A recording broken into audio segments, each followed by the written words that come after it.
Hi, I'm E.D. Lewis and welcome back to my channel for another nocturnal review. I feel like I keep forgetting to say that. Well, here we are. Anyway, and yeah, even though there's holiday stuff going on, I still wanted to go ahead and get this review up before it was too late, or otherwise I would have just taken today off. And today's not a normal review day, but like I said, I wanted to get this done. So, today I'm reviewing Sally's Lament, a twisted tale by Mari Mancusi. I hope I'm pronouncing her name correctly. This was my main holiday read, and I actually just stumbled upon this at the store a while back. I think it was in November, and I was just like, ooh, I'm gonna pick that up and look at it, and I just briefly read kind of the synopsis, which I hardly ever do, and I'm like, okay, I gotta read this. So this is gonna be my main holiday read. So this book is a retelling of The Nightmare Before Christmas, but from Sally's point of view, kind of.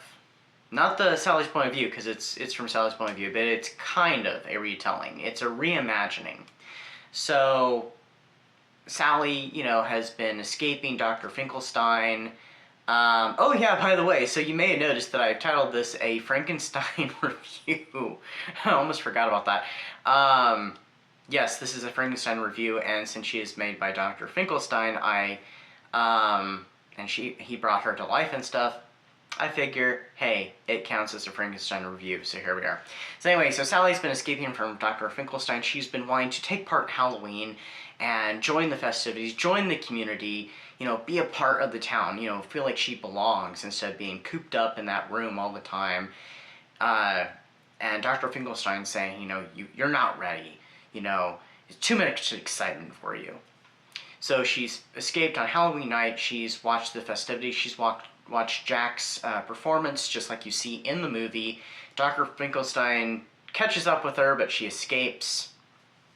And when she makes it to the cemetery, she hears Jack and his struggles with being the Pumpkin King.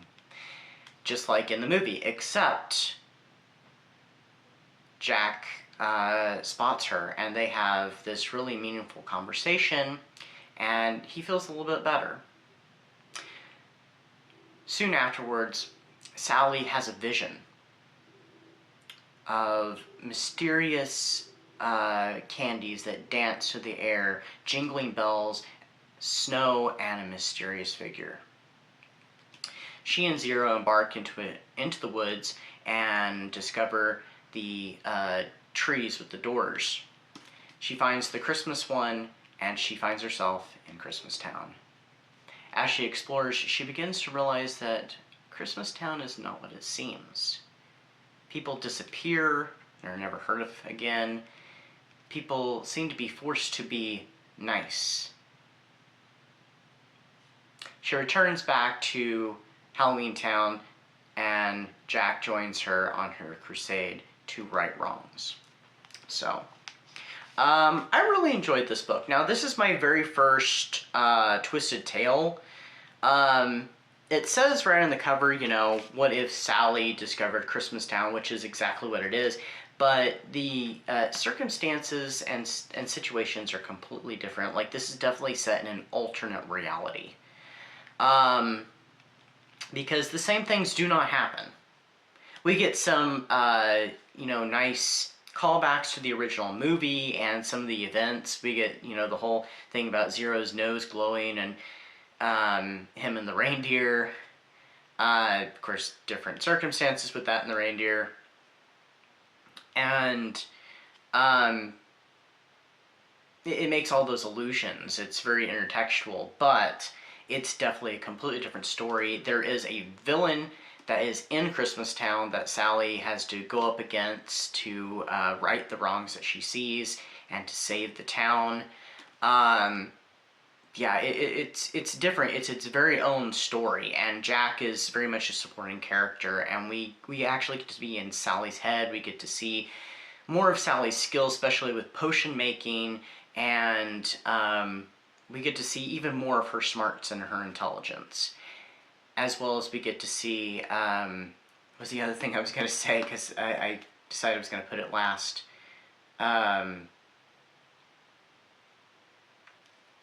forgot what it was. If I remember, I'll pop it up on the screen. But yeah, we get much more of Sally, and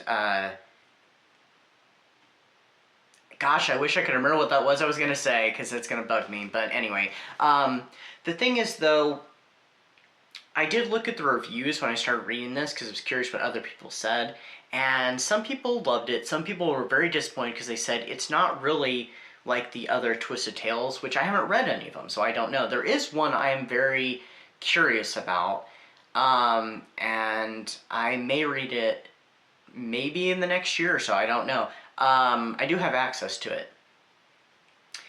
And they said that, so from the way it sounds like, and if anybody's read this was Twisted Tales, please let me know if this is correct, that the stories eventually just start syncing up with their Disney counterpart, with their movie counterparts, and follow the same trajectory. This one, I guess, however, does not do that, and it does its own thing, which I thought was kind of nice, because I'm glad that it went in its own direction. It had its own villain, and it also had a lot of familiar stuff. It was, you know, familiar yet different. I've also seen this book compared to the other Sally book, Long Live the Pumpkin Queen, and I think this one actually has a higher rating. People seem to like it better, but they said it also has a lot of similarities, because I haven't read that one. I do want to read that one.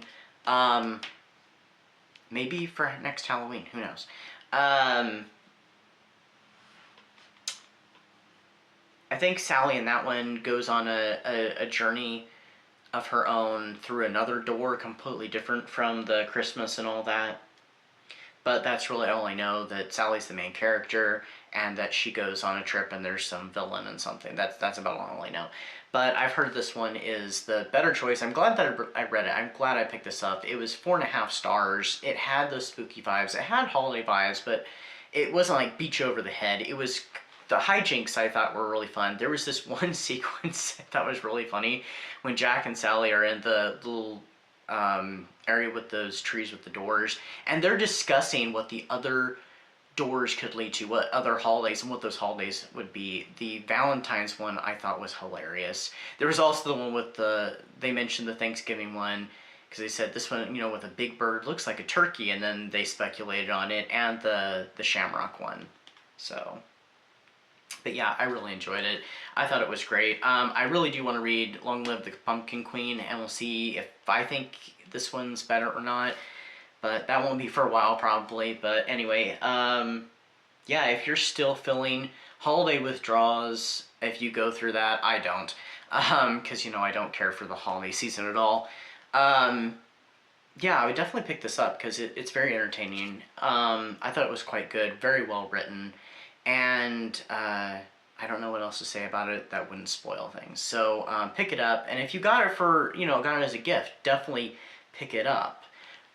Though I guess when this video, yeah, people are probably already opening their gifts, or have already opened it by the time they see this review. So yeah, if you have received this as a gift, crack it open, or go out and get a copy.